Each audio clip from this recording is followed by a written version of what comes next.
नमस्कार दोस्तों, welcome back to my channel. मेरा नाम है विनय और आज हम बात करने वाले हैं बर्ड फ्लू के बारे में। इंडिया में बर्ड फ्लू की दोबारा वापसी हो चुकी है। भारत में 2019 को पूरी तरह से बर्ड फ्लू मुक्त घोषित किया गया था, बट ये 2021 स्टार्टिंग में ही यहाँ पर बर्ड फ्लू के कई केस देखने को मिले हैं और अब 8-10 दिनों में आलम ये हो चुका है कि यहाँ बर्ड फ्लू का आउटब्रेक हो गया है। कई स्टेट्स में आउटब्रेक्स बर्ड फ्लू का हो चुका है। सो बर्ड फ्लू है वो एवियन इन्फ्लुएंजा के नाम से भी चर्चित है। ये बीमारी बर्ड्स टू बर्ड्स होती है और रेयर केसेस में, या देखिए यहाँ पर बर्ड्स टू बर्ड्स तो होती ही है, बर्ड्स टू ह्यूमन भी होती है। बर्ड्स टू ह्यूमन भी ट्रांसमिट होती है और दूसरी स्पीशीज़ में भी ये देखने को मिलती है। तो भारत में 2019 को बर्ड फ्लू पूरी तरह खत्म हो गया था, बट यहाँ पर माइग्रेटेड बर्ड्स, प्रवासी पक्षी जो दूर दराज इलाकों से उड़ान भरकर यहाँ आते हैं, उनके द्वारा यहाँ की बर्ड्स को इन्होंने अफेक्ट किया और आज केरल, राजस्थान, मध्य प्रदेश, हरियाणा, उत्तर प्रदेश यहाँ पर हाई अलर्ट घोषित हो चुका है। तो ये जो बर्ड फ्लू है ये दूर दराज पक्षियों से जो है, दूर दराज के इलाकों से ये पक्षी आते हैं, इनका आना जाना लगा रहता है। सबसे ज़्यादा इलाहाबाद में जैसे साइबेरियन बर्ड्स आती हैं, तो ये साइबेरिया में जैसे बहुत ठंडी पड़ती है, बहुत ठंड है इस टाइम, तो वो उड़ के जो है यहाँ आ जाती हैं, इंडिया में आ गई। इंडिया में मई मौसम इतना सर्द नहीं है, वो गर्मियों में रह नहीं सकती, तो उड़ के यहाँ आ जाती हैं। जब इंडिया में बहुत ज़्यादा गर्मी स्टार्ट हो जाती है तो ये फिर वापस चली जाती हैं। तो ये बर्ड्स का आना जाना लगा रहता है, ये नेचुरल है, इनको तो रोका नहीं जा सकता है भाई। जैसे कोविड-19 आया, कोविड-19 जैसे ही आया हमें पता चला चाइना में कोविड-19 है, उसके बाद अदर कंट्रीज़ में कोविड-19 फैलने लगा, तो हम लोगों ने क्या किया, जैसे ये स्प्रेड होने लगा हम लोगों ने तुरंत फ्लाइट्स बंद कर दी।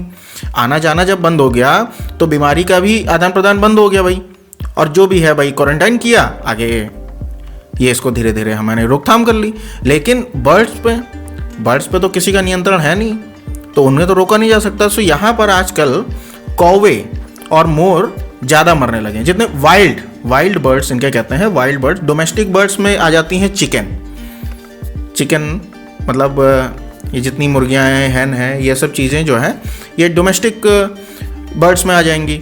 और जो ये वाइल्ड बर्ड्स होते हैं, वाइल्ड बर्ड मतलब जो प्रवासी पक्षी भी, दूसरे कौवे हैं, मोर है, ये सब जो हम लोग घरों में नहीं पालते हैं, ये वाइल्ड बर्ड्स में आ जाते हैं। तो इनकी तादाद काफ़ी बढ़ने लगी, इनकी मृत्यु दर बहुत ज़्यादा बढ़ गई बीच में अभी। सो देखिए यहाँ पर क्या है कि ये लार्ज स्केल में डेथ होने लगी अचानक से। तो एग्जामिन किया गया, इनके सैंपल लिए गए, सैंपल कलेक्ट किए गए, तो पता क्या चलता है कि इनमें बर्ड फ्लू की पुष्टि हुई है। इंडिया में बर्ड फ्लू जो है इंडिया में वेलकम हो चुका है भैया। सो ये जो बर्ड फ्लू है उसको एवियन इन्फ्लुएंजा के नाम से जाना जाता है। ये एक वायरल इन्फेक्शन है। ये H5N1 याद कर लीजिए, H5N1 जो कि बहुत ही ज़्यादा खतरनाक होता है। सो यहाँ पे ये जो वायरस है ये पाया कैसे जाता है, ये कैसे स्प्रेड करता है। जैसे कोविड है, कोविड-19 कोरोना है, तो ह्यूमन टू ह्यूमन हम लोगों ने मास्क लगाना शुरू कर दिया, सोशल डिस्टेंसिंग का पालन कर लिया, तो हम लोगों के बीच में भाई कोरोना को रोका जा सकता है, एक मतलब रोकथाम होने लगी धीरे धीरे। उसी तरह यहाँ पर क्या प्रॉब्लम है, यहाँ पर ये जो बर्ड्स का जितना भी सूसू पॉटी होता है, समझ रहे हैं, जितना भी बर्ड्स का सूसू पॉटी होता है वही वायरस बन जाता है, उसी से वायरस ये स्प्रेड होता है। और ये एयरबॉर्न भी है भाई, ये एयर से भी हो जाता है, जो बर्ड्स की होती हैं, बर्ड्स में ये जो है फैल जाता है। और जैसे ही ये इनको ये वायरस होता है, ये इतना ज़्यादा डेडली वायरस है कि जो जितनी भी बर्ड्स हैं उनकी डेथ होना शुरू हो जाती है।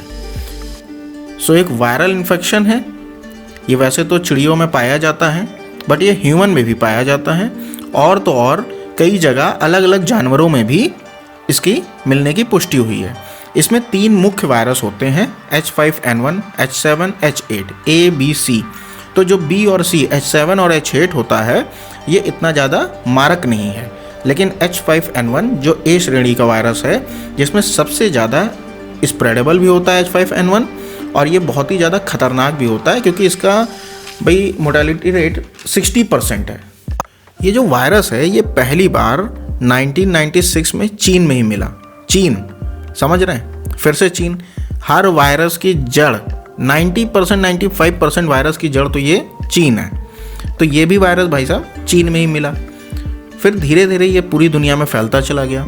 सो इसे रोकने का सबसे बड़ा इलाज तो यही है कि जितने भी इसके सिम्टम्स जो भी दिखते हैं ये सबको, इनको जो है मार देना। जितने भी बर्ड्स होंगी उनका इलाज तो आप पकड़ के कर नहीं सकते हैं। पकड़ के इलाज तो करा नहीं जा सकता है कि हर बर्ड्स का पकड़ के इलाज कर रहे हैं आप, तो दूसरी बर्ड्स नहीं होंगी।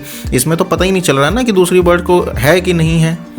तो इसमें क्या करते हैं, जत्थे के जत्थे जितने भी हों 100, 200, 500, 1000, 2000, 10,000 एक साथ सबको मार दिया जाता है।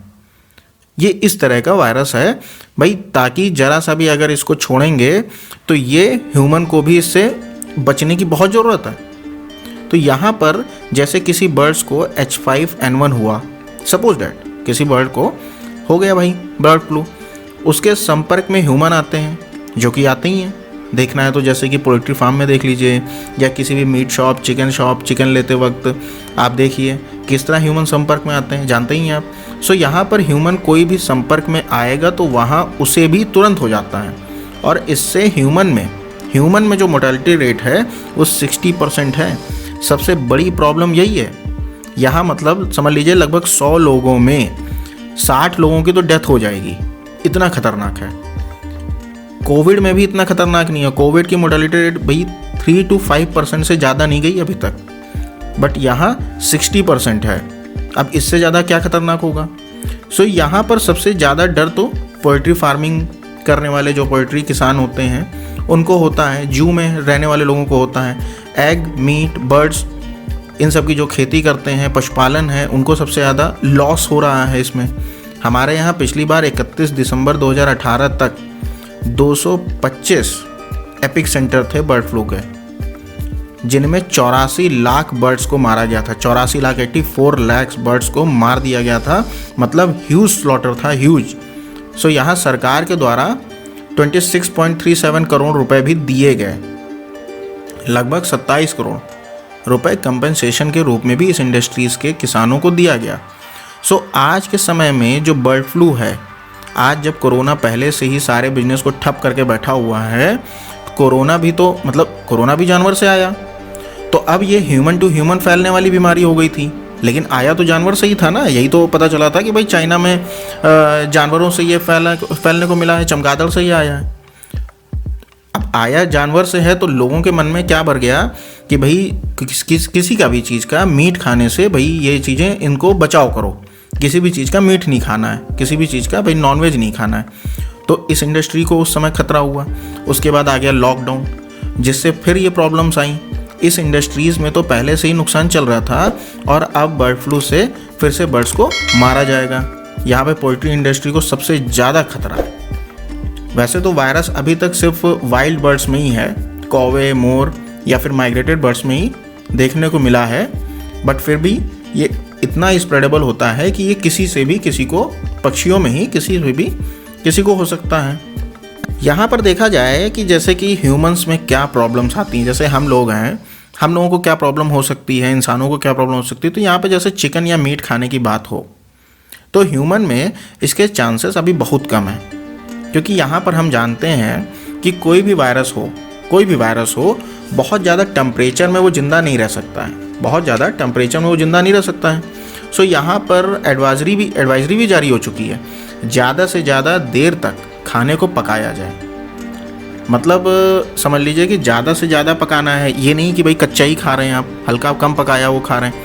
वायरस ये बताया जाता है कि 70 डिग्री सेंटीग्रेड से ऊपर अगर टेम्परेचर जाता है तो वायरस ख़त्म हो जाएगा।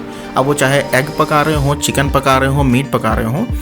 सो इंडिया में तो हमारे यहाँ खाना पकाने की हैबिट ही बहुत अच्छी है। खाना पकाने का जो कुकिंग कल्चर है वो बहुत ही बढ़िया है। खाना हमारे यहाँ जितना भी एशिया में जो है काफ़ी अच्छा खाना पकाने में हम लोग पका हुआ मीट खाना पसंद करते हैं, जबकि यूरोप कंट्रीज़ में हल्का कच्चा भी खाया जाता है।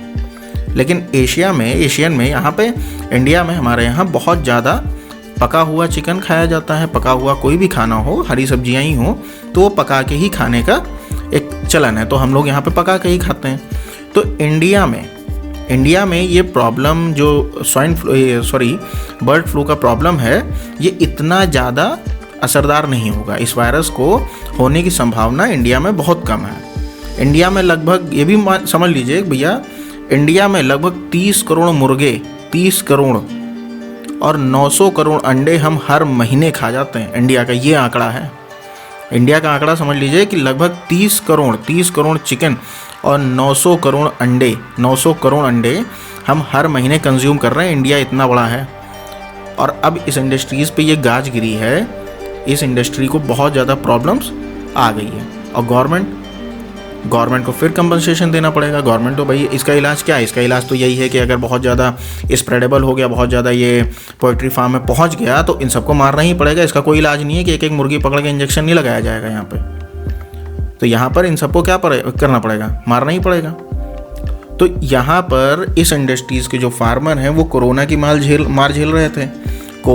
कोविड आ गया, उसके बाद लॉकडाउन लगाया गया, 4-5 महीने लॉकडाउन लगाया गया। तो इन सब चीज़ों का प्रॉब्लम्स जो चल ही रहा था और आ गया अब ये वायरस। हालांकि डॉक्टर का कहना है कि हमारे यहाँ घरों में जो खाना अच्छे से पकाया जाता है इंडिया में, कुकिंग में, वो वायरस नहीं रहता, वो ज़िंदा नहीं रहता है। दूसरी चीज़ है कि अभी तक डोमेस्टिक बर्ड्स में ये वायरस नहीं देखा गया है, जैसे कि मुर्गियाँ हो गई या जो भी घरों में पाली जाती हैं उन चिड़ियाओं में ये वायरस नहीं है। ये माइग्रेटेड बर्ड्स में ज़्यादातर देखा गया है और वाइल्ड बर्ड्स में ये ज़्यादातर देखा गया है। तो इससे काफ़ी सतर्क रहने की ज़रूरत तो है ही।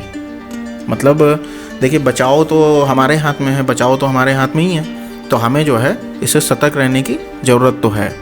आशा करते हैं आपको ये वीडियो काफ़ी पसंद आया होगा। अगर कोई सुझाव हो तो कमेंट कीजिएगा, वीडियो को लाइक और शेयर करें, चैनल को सब्सक्राइब करना बिल्कुल मत भूलिएगा। Thank you.